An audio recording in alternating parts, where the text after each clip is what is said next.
La parole est à Monsieur le Président de l'Université Mohammed V, Monsieur Rachid.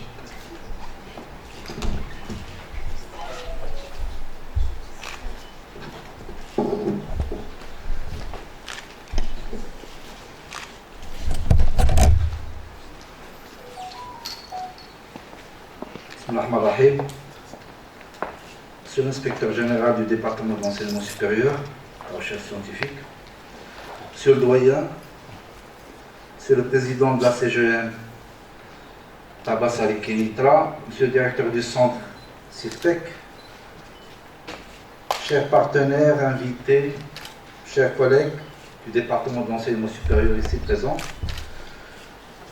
chers collègues enseignants, très chers étudiants, c'est avec un énorme plaisir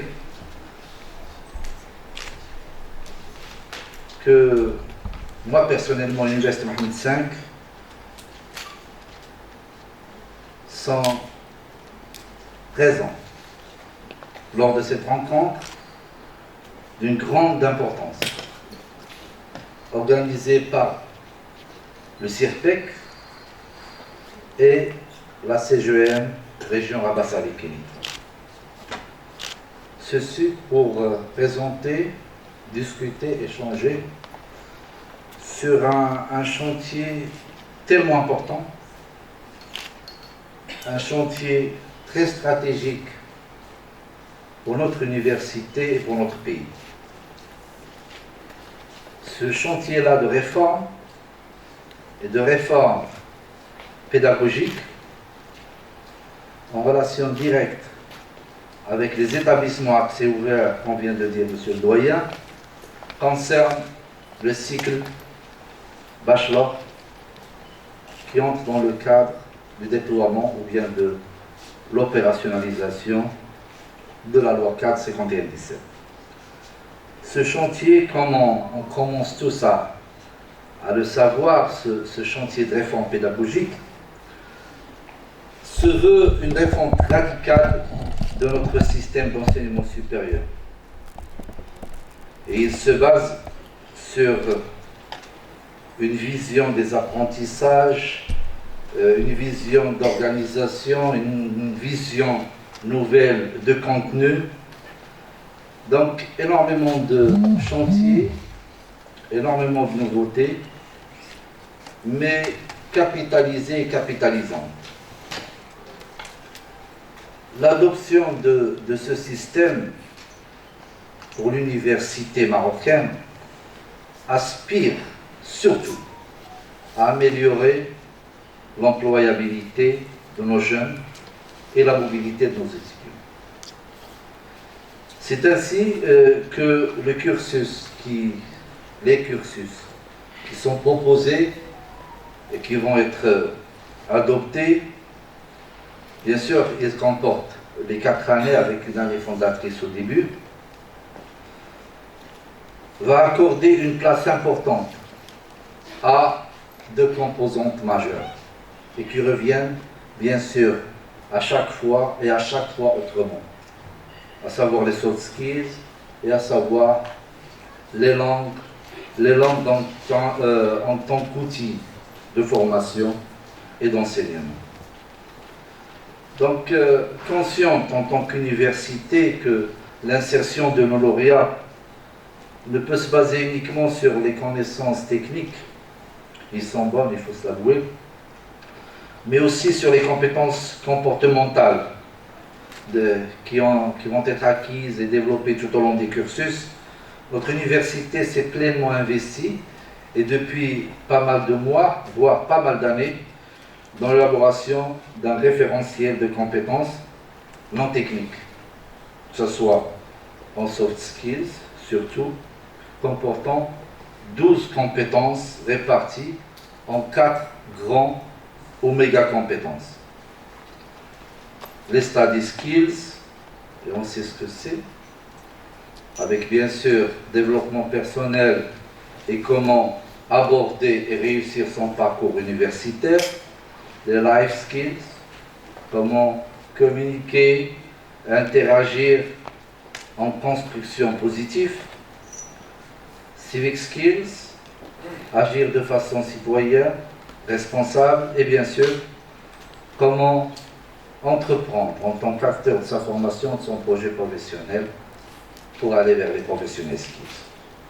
Chère assistance, l'une des conditions de réussite de ce chantier de réforme, et non des moindres, est l'ouverture de l'université sur son environnement socio-économique et l'arrimage de son offre de formation aux besoins de son écosystème régional et national, afin d'assurer une meilleure insertion de nos lauréats.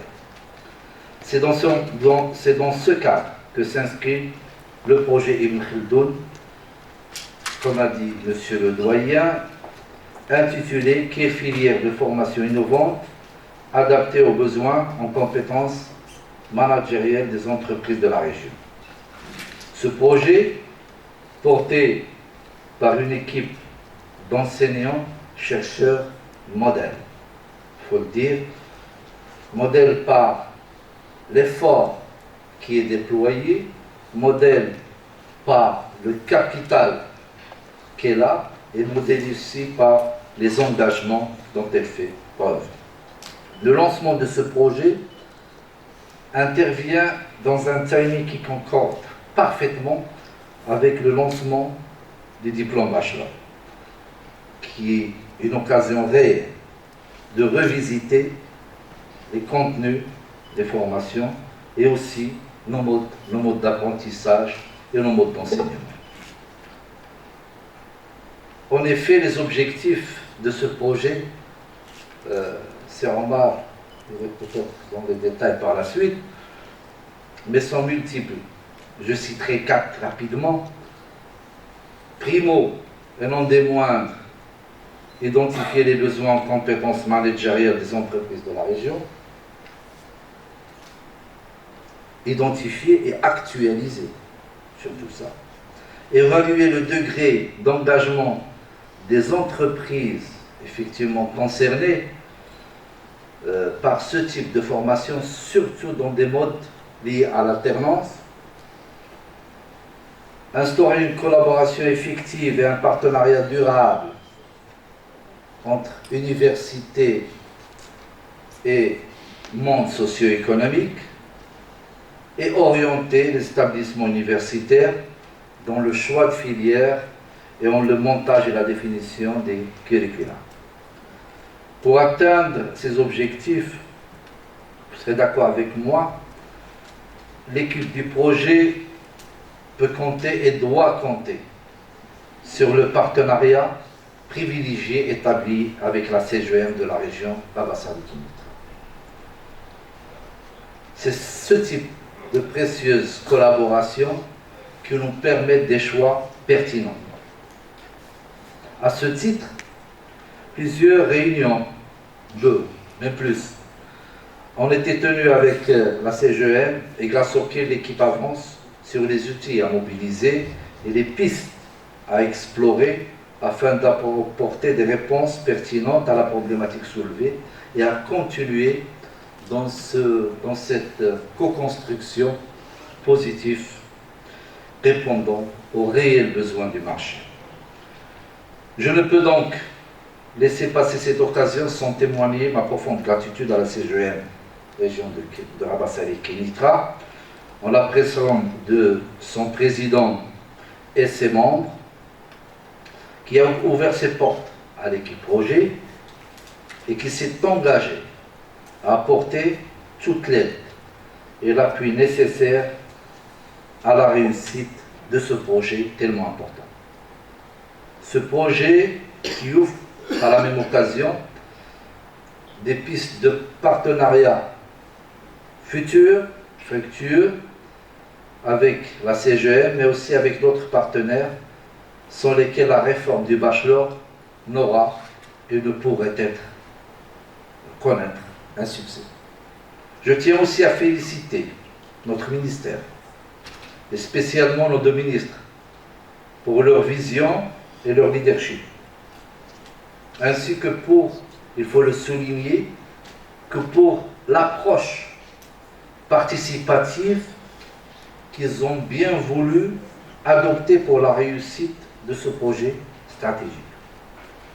Nous comptons également et opérationnellement sur l'engagement et l'implication de tout le corps professoral et administratif de notre université, afin de mener à bien ce chantier qui nous tient à cœur et de redonner à l'université marocaine ses lettres de noblesse. Je ne pourrais terminer cette allocution sans présenter mes sincères remerciements à nos honorables intervenants. Au niveau de notre ministère, notre inspecteur général, professeur Saïd Bintiès Tadej, chef division Sir Bou Sibyl Sega, ainsi que notre collègue, professeur Nabil Mozouri Blassa, qui ont bien voulu prendre leur temps afin de nous éclairer sur les différents axes programmés lors de cette rencontre et apporter les éclairages nécessaires. Mes remerciements, mesdames et messieurs, s'adressent également à l'ensemble des membres du comité d'organisation, spécialement monsieur le doyen Azdin Rofran, monsieur le directeur du CIRPEC, monsieur Omar Hnish, monsieur Raouf Erdouan, monsieur Saïd Al-Radi, qui porte ce projet, et tous nos enseignants membres de ce projet très important.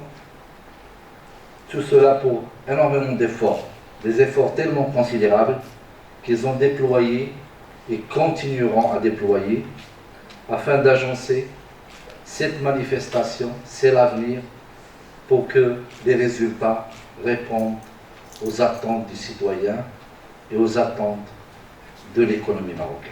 Mesdames et messieurs, je remercie toute la présence et Allah wa nasir. Assalamu alaikum wa rahmatullahi wa barakatuh.